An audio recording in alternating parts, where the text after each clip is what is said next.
بسم الله الرحمن الرحيم فخذ أربعة من الطير فصرهن إليك ثم اجعل على كل جبل منهن جزءا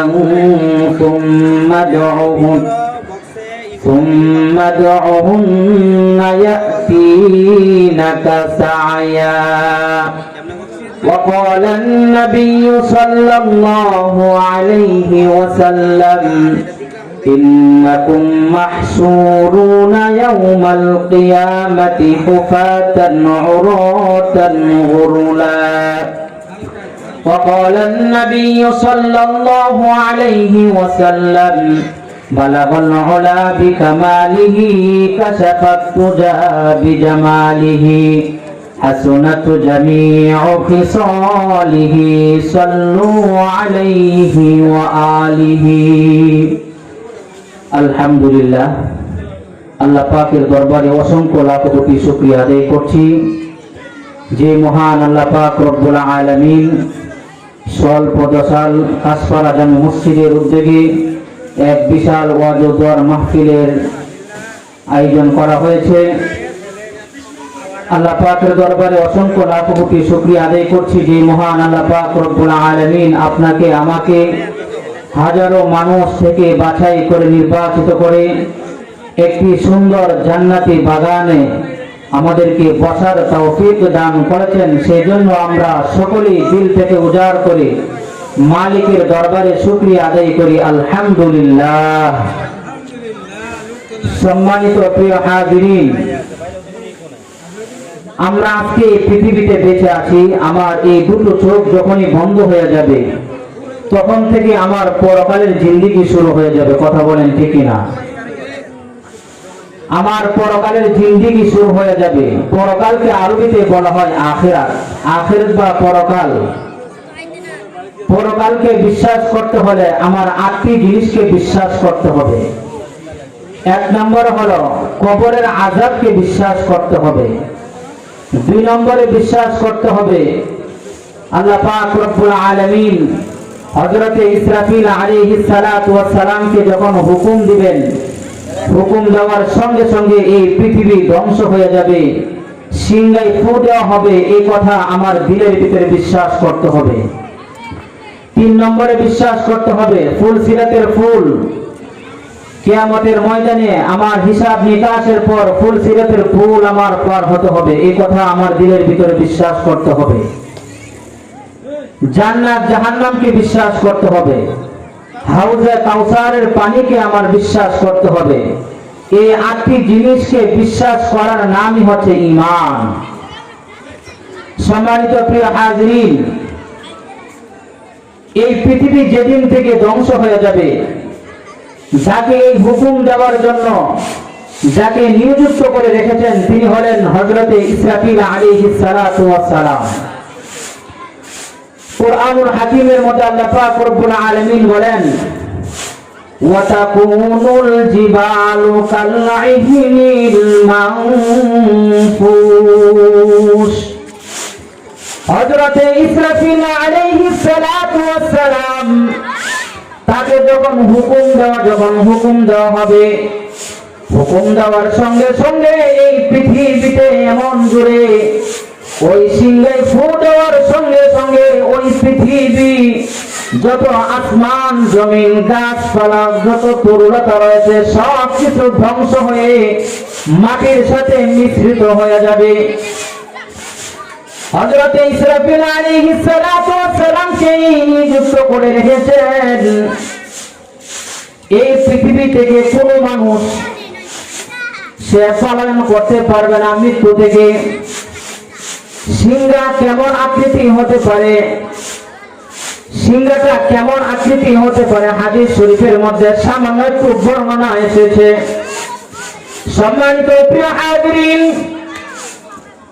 ওই সিংহের ভিতরে এত অসংখ্য হাজারো ছিদ্র রয়েছে। ওই ছিদ্রের ভিতরে এই পৃথিবীতে ইনসান যত আশরাফুল মাখলুকাত সৃষ্টি করেছেন প্রত্যেকটির প্রাণগুলো ওই ছিদ্রের ভিতরে প্রবেশ করবে। হযরত ইসরাফিল আলাইহিস সালাতু ওয়াস সালাম যখন সিংহায় যখন ফু দিবেন, ফু দেওয়ার সঙ্গে সঙ্গে ওই প্রত্যেকটি রূহগুলো বেহুশ হয়ে জমিনের মধ্যে পড়ে যাবে। এতে আমার দিলের ভিতরে কোনো ধরনের কোনো সন্দেহ থাকবে না। সম্মানিত প্রিয় হাজিরিন, কুরআনুল হাকিমে আল্লাহ পাক রব্বুল আলামিন আরেক আয়াতের মধ্যে বলেন, وَنُفِخَ فِي الصُّورِ فَصَعِقَ مَن فِي السَّمَاوَاتِ وَمَن আল্লাহ পাক রব্বুল আলামিন হযরত ইসরাফিল আলাইহিস সালাতু ওয়াস সালামকে ভাবে নিযুক্ত করে রেখেছেন। যখন তিনি সিংহায় যখন ফু দিবেন, ফু দেওয়ার সঙ্গে সঙ্গে এই পৃথিবীর প্রত্যেকটি প্রাণীগুলো, প্রত্যেকটি জিন ইনসান যত আশরাফুল মাখলুকাত রয়েছে প্রত্যেকটি বেহুশ হয়ে জমিনের মধ্যে পড়ে যাবে। এটা হবে প্রথম নাম্বারের ফুয়ের পরের অবস্থা। দ্বিতীয় নাম্বারে যখন ফু দেওয়া হবে, দ্বিতীয় ফু দেওয়ার সঙ্গে সঙ্গে প্রত্যেকটি প্রাণীগুলো মারা যাবে। তৃতীয় নাম্বারে যখন ফু দেওয়া হবে, তৃতীয় নাম্বারে ফু দেওয়ার সঙ্গে সঙ্গে এই পৃথিবীতে যত জিন ইনসান যত আশরাফুল মাখলুকাত রয়েছে প্রত্যেকটি আবারও সুন্দর করে জীবিত হয়ে উঠবে। বলেন না সুবহানাল্লাহ।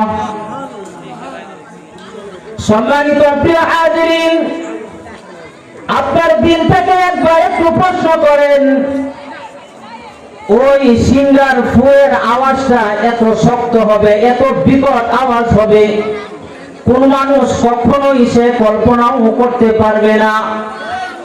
এত বিকট আওয়াজ হবে। সামান্য একটু চিন্তা করে দেখেন, আমার মাথার উপর দিয়ে যখন কোনো প্লেন যায়, ওই প্লেনের এত বিকট আওয়াজ থাকে, এত বিকট আওয়াজ থাকে। পাশ দিয়ে যখন কোনো ঘর বাড়ি থাকে, ঘর বাড়ির জানালাগুলো, কাছের জানালাগুলো ফেটে যায়। শুধু তাই নয়, কাছ দিয়ে যখন কোনো ট্রেন যায়, ওই ট্রেনের যে বাঁশিগুলো থাকে, ওই বাঁশির যে আওয়াজটা এত বিকট আওয়াজ থাকে, এত বিকট আওয়াজ থাকে। ওই এত বিকট আওয়াজের কারণে যাদের হাত দুর্বল থাকে, ওই হাত দুর্বল থাকার কারণে ওই বাঁশির ফুটাও পর্যন্ত সহ্য করতে পারে না। কথা বলেন ঠিক না? এবার আপনি চিন্তা করেন, আল্লাহ তাআলার হুকুমের এত আওয়াজ, এত বিকট আওয়াজ হবে, কোন মানুষ কখনোই সে চিন্তা করতেও পারবে না এত বিকট আওয়াজ হবে। একজন মানুষের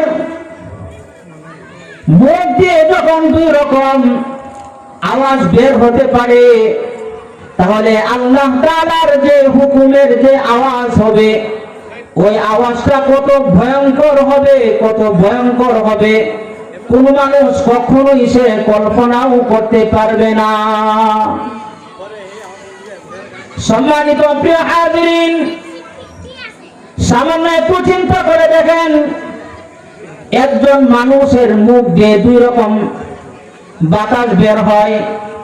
আপনি যখন কোনো দোকানে যখন কোনো চা খেতে যান, ওই চাটা তখন থাকে গরম থাকে, ওই গরমটাকে ঠান্ডা করার জন্য আমি যখন ফু দেই ঠান্ডা হওয়ার জন্য। কথা বলেন ঠিক না? আমরা আগের হুজুরটা চিন্তা আগে চাইছিল, যখন আমি শীতকালে হুজুর খেতা কম্বল মুড়ি দিয়ে যখন আমি শুয়ে পড়ি, মোবাইল তখন আমার গরমের প্রয়োজন হয়।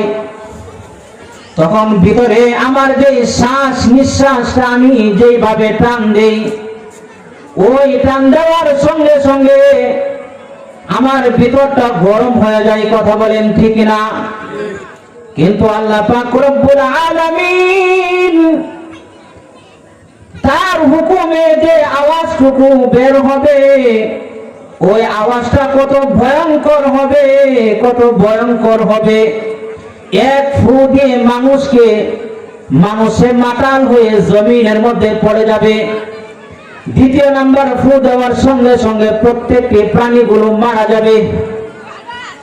তৃতীয় নাম্বারে যখন ফু দেওয়া হবে, তৃতীয় নাম্বারে ফু দেওয়ার সঙ্গে সঙ্গে প্রত্যেকটি প্রাণীগুলো আবারও জীবিত হয়ে জমিনের মধ্যে কিয়ামতের মাঠে এসে উদযাপিত হয়ে উঠবে।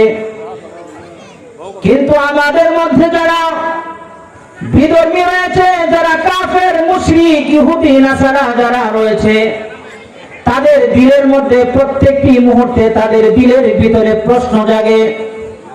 তারা চিন্তা করে, আল্লাহ পাক রব্বুল আলামিন এত সুন্দর করে দুনিয়া সৃষ্টি করেছেন, আল্লাহ পাক রব্বুল আলামিন এত সুন্দর করে এই আশরাফুল মাখলুকাত তিনি সৃষ্টি করেছেন, আবারও কিভাবে মানুষগুলো মারা যাবে, আবারও কিভাবে জীবিত হবে? কাফের, মুশরিক, বেদিন যারা রয়েছে তাদের দিলের ভিতরে এমন প্রশ্ন জাগতে থাকে, এটা কিভাবে সম্ভব? কুরআনুল হাকিমের মধ্যে আরেক আয়াতের মধ্যে আল্লাহ পাক রব্বুল আলামিন বলেন, আইদা মিতনা ওয়া কুননা তুরাবান ওয়া ইযামান আইন্না লামাবউসুন। যারা কাফের, মুশরিক, ইহুদি, নাসারা তারা বলতে থাকে, আমার এই দেহটা যখন মরে যাবে, পচে গলে যখন বিলীন হয়ে যাবে, আবার কিভাবে আমাকে সৃষ্টি করবে, আমাকে আবারও কিভাবে একত্রিত করবে, এটা আমার বুঝে আসে না। কুরআনুল হাকিমে আরেক আয়াতের মধ্যে আল্লাহ পাক রব্বুল আলামিন বলেন, কুলিল্লাযী ফাতারাকুম, হে পয়গম্বর আপনি তাদেরকে বলে দেন, আমি যেভাবে মানুষকে সৃষ্টি করেছি, আমি আবারও সুন্দর করে তাদেরকে আবারও আমি জীবিত করতে পারবো। বলেন না আল্লাহু আকবার। এতে কোন ধরনের কোন সন্দেহ আছে? বলেন, যেই মহান মালিক আমাকে সৃষ্টি করেছে, ওই মহান মালিক যেভাবে আমাকে মৃত্যুবরণ করাবেন, ওই মালিক আবারও আমাকে তিনি সৃষ্টি করবেন। আল্লাহু আকবার কাবীরা। সম্মানিত প্রিয় হাজিরিন, যেই মহান আল্লাহ পাক রব্বুল আলামিন এত দয়া করে, এত মায়া করে আপনাকে আমাকে সৃষ্টি করেছেন, ওই মহান আল্লাহ পাক রব্বুল আলামিন এত দয়ার সাগর, এত রহমতের সাগর, প্রথমবার যখন আপনাকে আমাকে যখন সৃষ্টি করেছেন, প্রথমবার কোনো আকার আকৃতি ছিল না, কথা বলেন ঠিক না? দ্বিতীয়বার যখন সৃষ্টি করবেন তখন তো আরো সহজ হয়ে যাবে। মানুষকে সৃষ্টি করার জন্য আরো তো সহজ হয়ে যাবে। কিন্তু যারা কাফের, মুশরিক, ইহুদি, নাসারা, তাদের দিলের ভিতরে এমন প্রশ্ন জাগে, আমাকে আল্লাহ দুনিয়াতে সৃষ্টি করেছে, আবারও আমার মৃত্যুবরণ করতে হবে, আবার কিভাবে আমাকে সৃষ্টি করবে, কথা আমার বুঝে আসে না। এটা কিভাবে আমার সম্ভব হবে? সম্মানিত প্রিয় হাজিরিন, কোরআন হাদিসের ভাষা যদি আমার দিলের ভিতরে যখন আমার প্রশ্ন জাগে, কোরআন হাদিস আমার বিশ্বাস করতে হলেও আমার ভিতরে ঈমান রাখতে হবে। যদি আমার দিলের ভিতরে বিশ্বাস না থাকে, তারপরেও আমার কোরআন হাদিস আমার মানতে হবে, কথা বলেন ঠিক না? সম্মানিত প্রিয় হাজিরিন, একদিন হযরত ইব্রাহিম আলাইহিস সালাতু ওয়াস সালাম তিনি প্রশ্ন করিলেন, ও কাবার মালিক, আল্লাহ তাআলার কাছে তিনি আবেদন করলেন, আপনি মানুষকে পৃথিবীতে সৃষ্টি করেছেন, যত জিন ইনসান, আবারও এইগুলা আবার মৃত্যুবরণ করবে। প্রত্যেকটি প্রাণীর দেহগুলো পচে গলে তারা বিলীন হয়ে যাবে। আপনি আবারও কিভাবে এগুলো সৃষ্টি করবেন আমাকে একটু দেখান। কুরআনুল হাকীমের মধ্যে আল্লাহ পাক রব্বুল আলামিন তিনি বলেন, فخذ أربعة من الطير فصرهن إليك ثم اجعل على كل جبل منهن جزءا ثم ادعهن يأتينك سعيا। ও ইব্রাহিম, তুমি চারটা পাখি তোমার হাতের মধ্যে, তুমি চারটা পাখি নাও। ওই চারটা পাখিকে তুমি সুন্দর করে এগুলো তুমি পুষ বানাও। পুষ বানিয়ে এগুলাকে তুমি জবাই করো। রক্ত মাংস একসাথে একত্রিত করে তুমি পাহাড়ের কিনাই তুমি রেখে আসো। এরপরে তুমি ওই পাখিগুলো তুমি নাম ধরে ধরে তুমি ডাক দাও। দেখবা তোমার হাতের মুঠের মধ্যে চলে এসেছে। বলেন না আল্লাহু আকবার। হযরত ইব্রাহিম আলাইহিস সালাতু ওয়াস সালাম তিনি চারটা পাখি নিলেন। প্রথম নম্বরে নিলেন একটা ময়ূর পাখি, দ্বিতীয় নম্বরে নিলেন একটা কবুতর, তৃতীয় নম্বরে নিলেন একটা কাক, চতুর্থ নম্বরে নিলেন একটা মোরগ। নিয়ে এগুলো তিনি জবাই করলেন। জবাই করে এগুলো একত্রিত করে কল্লাগুলো তিনি আলাদা রেখে দিলেন। রক্তে মাংসে তিনি একত্রিত করে তিনি এগুলো পাহাড়ের কিনাই কিনাই তিনি রেখে আসলেন। এরপরে তিনি ওই প্রত্যেকটি প্রাণী এগুলো নাম ধরে ধরে তিনি ডাক দিলেন, ও ময়ূর পাখি তুমি আমার হাতের কাছে চলে আসো। ওই ময়ূর পাখিকে তিনি ডাক দেওয়ার সঙ্গে সঙ্গে ওই ময়ূর পাখি হাতের মধ্যে চলে এসেছে। বলেন না সুবহানাল্লাহ। এভাবে প্রত্যেকটি প্রাণীগুলো এক একজনকে নাম ধরে ধরে তিনি ডাক দিলেন। ডাক দেওয়ার সঙ্গে সঙ্গে প্রত্যেকটি প্রাণীগুলো তার হাতের মুঠের মধ্যে চলে এসেছে। সুবহানাল্লাহ। তো এতে আমাদের কোন সন্দেহ আছে? যে আল্লাহ আপনাকে আমাকে সৃষ্টি করেছেন, ওই আল্লাহ মৃত্যুবরণ আপনাকে করাবে। ওই আল্লাহ কিয়ামতের ময়দানে আপনাকে আমাকে আবারও পুনরায় জীবিত করে উঠাবেন। সুবহানাল্লাহ। এতে আমার দিলের ভিতরে বিন্দু পরিমাণ কোন সন্দেহ ঢোকানো যাবে না। কথা বলেন ঠিক না? সম্মানিত প্রিয় হাজিরিন, আমরা যে মহান আল্লাহ পাক রব্বুল আলামিন আপনাকে আমাকে এত সুন্দর করে দয়া করে মায়া করে আমাদেরকে সৃষ্টি করেছেন, ওই মালিকের আনুগত্য করে আমাদের চলতে হবে। প্রিয় হাজিরিন, সময় স্বল্পতার কারণে এখানে শেষ করলাম। ওয়া আখিরু দাওয়ানা আনিল হামদুলিল্লাহি রাব্বিল আলামিন। আলহামদুলিল্লাহ।